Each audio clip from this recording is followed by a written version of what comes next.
अब अभी आप एक बात बताएं हमारे जनरल सेक्रेटरी को, ये पूरा जवानी में आप लोगों ने जो सर्विस दिया है, बुढ़ापा पे आगे ठोकर खा रहे हैं। ये तो हो ही रहा है ना।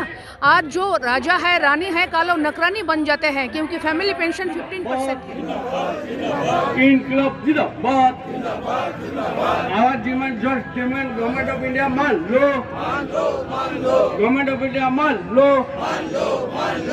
All India pension federation long live, all India pension federation long live, we want improvement of family pension, we want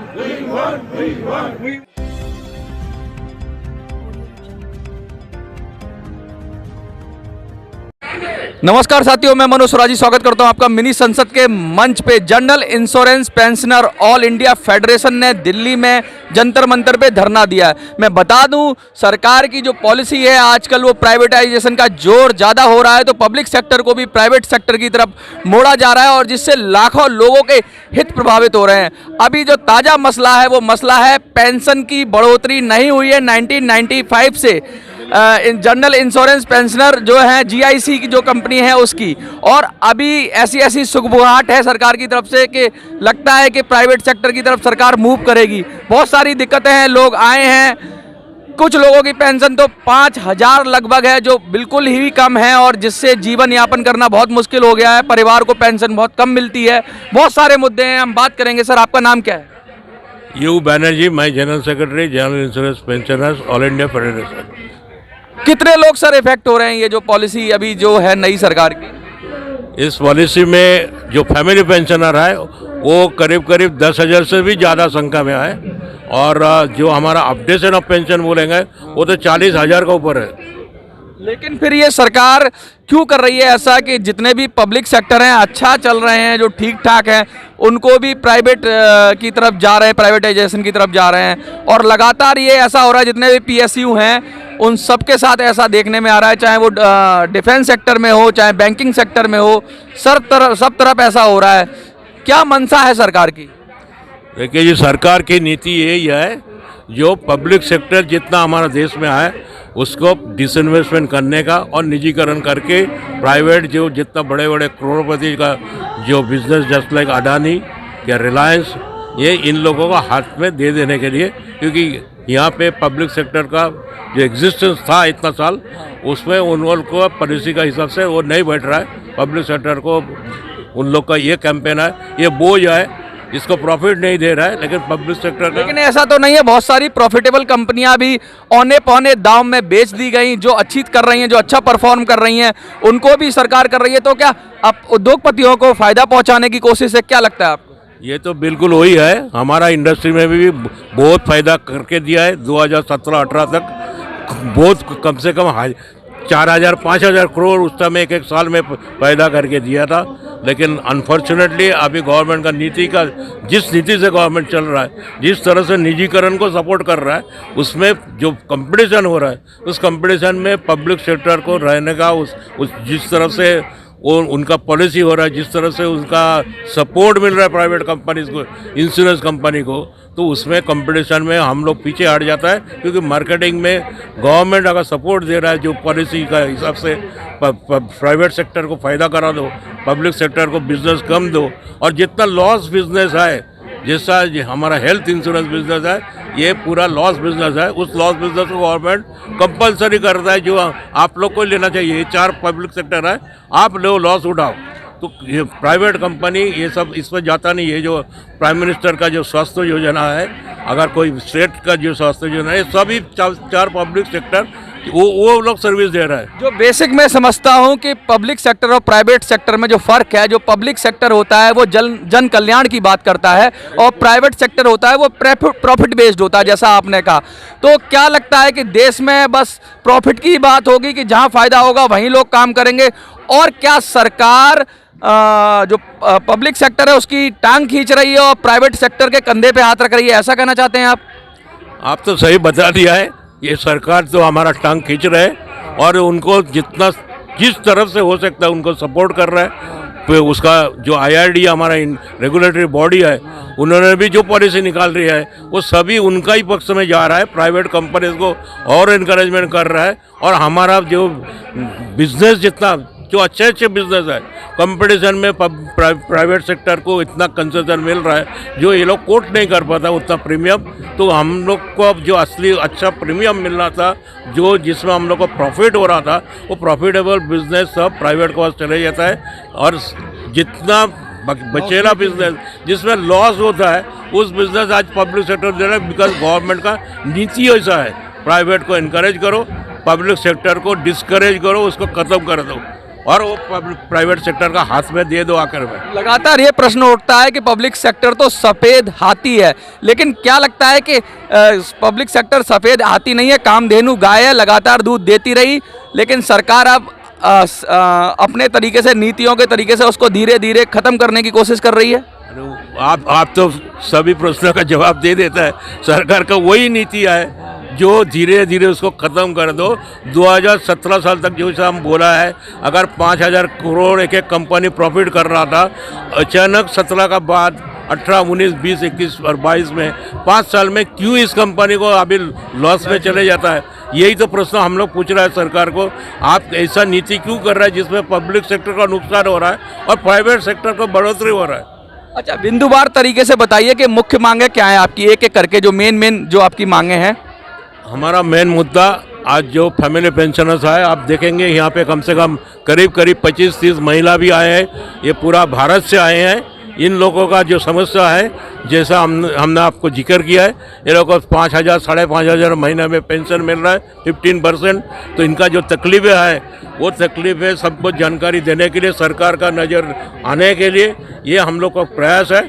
ये पहले मुद्दा है। दूसरा मुद्दा जो अपडेशन है, पेंशन अपडेशन 95 में कोई रिटायर हो गया, और जो आज 2023 मतलब 28 साल में भी जिसको उस टाइम में 10,000 का 15,000 बेसिक पेंशन था, आज भी वही है, वो बढ़ता नहीं है।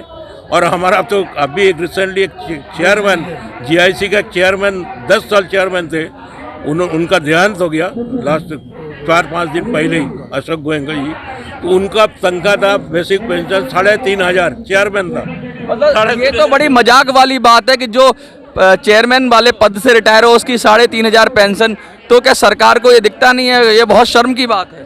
सरकार को सभी पता है, अगर सेंट्रल गवर्नमेंट कर्मचारी को हर 10 साल में पेंशन रिवीजन होता है, हम लोग भी सेंट्रल गवर्नमेंट का जो पेंशन स्कीम है 1972 का सेंट्रल सिविल सर्विस का रूल्स, वो हिसाब से हमारा पेंशन स्कीम भी लागू हुआ है। तो हमको क्यों नहीं मिलता है? यही हम लोग का आज का एजिटेशन का एक कारण वो है, एक मुद्दा वही है। तो आपका जो पेंशन फंड है उसमें कंट्रीब्यूशन भी आपका ही होगा, लेकिन क्या उसका नियंत्रण सरकार के हाथ में है? आप लोगों की कोई संस्था के हाथ में नहीं है? कोई आपका प्रतिनिधि नहीं है जो बढ़ा सके इसको? हमारा प्रतिनिधि नहीं है। पेंशन फंड का जो ट्रस्ट है, उस ट्रस्ट को अभी जो पब्लिक सेक्टर कंपनी है, कंपनी का ही टॉप मैनेजमेंट वो लोग ही उसको मैनेज कर रहा है। उसका कोई एम्प्लॉयज़ का तरफ से कोई रिप्रेजेंटेटिव वो ट्रस्ट में नहीं है। अब क्या मैसेज देना चाहते हैं आप? हाँ, मैं ये मैसेज गवर्नमेंट को पहले देना चाहता हूँ। हम लोग 4-5 साल से लगातार ये फैमिली पेंशन का मुद्दा लेके सरकार का सभी दफ्तर, जो डिपार्टमेंट ऑफ फाइनेंशियल सर्विस, वहाँ पे secretary, additional secretary, joint secretary, director, GIPSA का हमारा 4 कंपनी का जो चेयरपर्सन है, चेयरमैन 4 बाकी कंपनी का है, ये सभी को हम लोग अप्रोच किया है।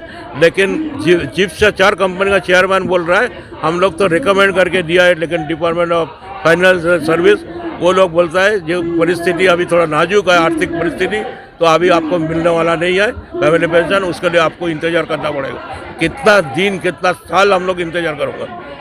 तो यही सवाल उठता है। आपका जो जवानी थी वो आपने दे दी उस सेक्टर को, और अब जब आपका समय आया, बुढ़ापा आया, तो आपको दर दर की ठोकरें खानी पड़ रही हैं। क्या लगता है, कितना बुरा लगता है? बुरा तो लगता है, लेकिन हम लोग सभी बूढ़े लोग आए, दिल पे हमारा अभी भी वो शक्ति का जरूर हम लोग को है, जिसके लिए लड़ाई संघर्ष हम लोग करेंगे, और हम लोग संघर्ष करके दिलाएंगे। फैमिली पेंशन को जरूर 15% से जो 15% है उसको 30% करेंगे। अपडेशन का भी करने के लिए हम लोग प्रयास चालू रखेंगे। हमारा इंडस्ट्री को पब्लिक सेक्टर में भी रखने का प्रयास करेंगे, क्योंकि पब्लिक सेक्टर ही जो इस देश में है जो सर्विस दे सकता है आम लोगों को सर्विस देने के लिए पब्लिक सेक्टर ही करता है, बाकी निजी कंपनी जो होता है वो नहीं करते हैं। अब ये भी आप एक बात बताएं हमारे जनरल सेक्रेटरी को, ये पूरा जवानी में आप लोगों ने जो सर्विस दिया है, बुढ़ापा पे आगे ठोकर खा रहे हैं। ये तो हो ही रहा है ना। आज जो राजा है रानी है कालो नकरानी बन जाते हैं, क्योंकि फैमिली पेंशन 15% है। आज हस्बैंड या वाइफ रहने से जो पेंशन मिलते हैं, अगर वो फैमिली पेंशन हो जाते तो 15% हो जाते थे। सब कुछ स्टैंडर्ड ऑफ लिविंग कमाना तक, ये बहुत दिक्कत की बात है। वो नकरानी बन जाते हैं, तो ऐसा ही होता है। और एक खतरनाक डिपार्टमेंट जो चालू हुआ DFS, डिपार्टमेंट ऑफ फाइनेंस, उधर जाके सब लोगों का सब डिमांड उधर गो डाउन हो गया। ऐसा ही बात है, हम लोगों का ऐसा ही है। सर्विस दिए ना, इसके बदले तो ऐसा ही होता है, ऐसा ही लगता है। जैसा कि हमारे जनरल सेक्रेटरी ने आपको अभी बताया कि सारे हम जवानी भर काम करते रहे, आज बुढ़ापे में फैमिली पेंशन और हम लोगों को सही से कंपनसेशन नहीं मिला। 30% जबकि मिलना चाहिए, सेंट्रल गवर्नमेंट को मिल रहा है। तो इस ज़्यादती को सरकार ने, फाइनेंस मिनिस्टर ने सीरियसली लेना चाहिए और जल्द से जल्द सारी हमारी पब्लिक सेक्टर की जनरल इंश्योरेंस की एम्प्लॉयज़ को फैमिली पेंशन का 30% का फ़ायदा देना चाहिए। लगातार ये जो नारे लग रहे हैं और लगातार ये बात उठ रही है कि किस तरीके से पेंशन को रिवाइज किया जाए, क्या कहेंगे सर आप? सर 95 के बाद में जब से पेंशन स्कीम आई है, तब से फैमिली पेंशनर्स को बहुत तकलीफ दी है इन्होंने, और आज की तारीख में फैमिली पेंशनर सबसे ज़्यादा सफरर है। हम central government, state government, even banks में इन्होंने फैमिली पेंशन को रिवाइज कर दिया है और उसको 15% की जगह 30% कर दिया है। हम LIC और GIC वाले भी लड़ रहे हैं, हम भी पब्लिक सेक्टर है, हमने भी कंपनियों को, बैंक को इसको काफ़ी कमा के दिया है, लेकिन हमारे फैमिली पेंशनर्स बहुत परेशान हैं। अब क्या लगता है आपको सरकार सुनेगी? सरकार को सुनाने के लिए सर हमने जो जिप्सा हमारी है गवर्निंग बॉडी, वहाँ से लेके फाइनेंस मिनिस्टर तक कम से कम 3-3, 4-4 बार हम मिल चुके हैं। आश्वासन सबने दिया है, लेकिन कार्रवाई कोई नहीं कर रहा है और आज तक नहीं हुई। पहले हमें एश्योरेंस दिया था कि बैंक वालों के साथ में हो जाएगा, क्योंकि एक ही सेक्टर है, लेकिन बैंक्स को भी इन्होंने अप्रैल से दे दिया है, 22 से। हमारा अब तक इन्होंने फैमिली पेंशन को रिवाइज नहीं किया है। नेताओं की तो 4-4 बार पेंशन बन जाती है जब MLA MP होता है, लेकिन आपको तो एक ही पेंशन नहीं बढ़ रही। क्या लगता है आपको, सरकार कोई खुद नींद से जागेगी या सरकार ऐसे ही सोती रहेगी? सर सरकार को लगता है कि ये इन छोटी छोटी चीज़ों से ये अपना कुछ अमाउंट बना सकते हैं, वो पॉसिबल नहीं है। ये नई पेंशन स्कीम इन्होंने एम्प्लॉयज़ के लिए इंट्रोड्यूस की है। इनसे पूछो कि आपके MLA MP मिनिस्टर्स, उनको मल्टीपल पेंशन मिलती है, उसको पेंशन को ये रिवाइज क्यों नहीं करते हैं, उसको कंट्रोल क्यों नहीं करते हैं? अगर ये हमारे को पेंशन दे रहे हैं तो हमारे फंड में से दे रहे हैं, हमारे डिडक्शन में से दे रहे हैं, हमारे PF में से दे रहे हैं, तो उसमें कंपनी इनको सरकार को पता नहीं है। Why you are coming here at Jantar Mantar? We are coming here. I am from Odisha. I am Comrade J.N. as pension holder coming from Odisha to this Jantar Mantar field. Why you are protesting? We are protesting as because to get the family pension with the allied our various demand updation of our pension with various we are coming here to attention draw the government of India, to the attention of draw the government of India. Do you think government will listen you? Definitely, we are very much hopeful regarding our activities, and we are drawing the attention of government of India. We are in hope that they will definitely favor us with our justified demand. Have you got any promise from the government side? Right now, we are not getting any promise from the government side, but indirectly we are very much hopeful that they are definitely looking our matter favorably. Thank you so much. Thank you much. आप 1 minute जोड़ दीजिए, ये दिल्ली का ये है ना। What you are saying? Hindi में बोलिए, क्या कहना चाहते हैं आप?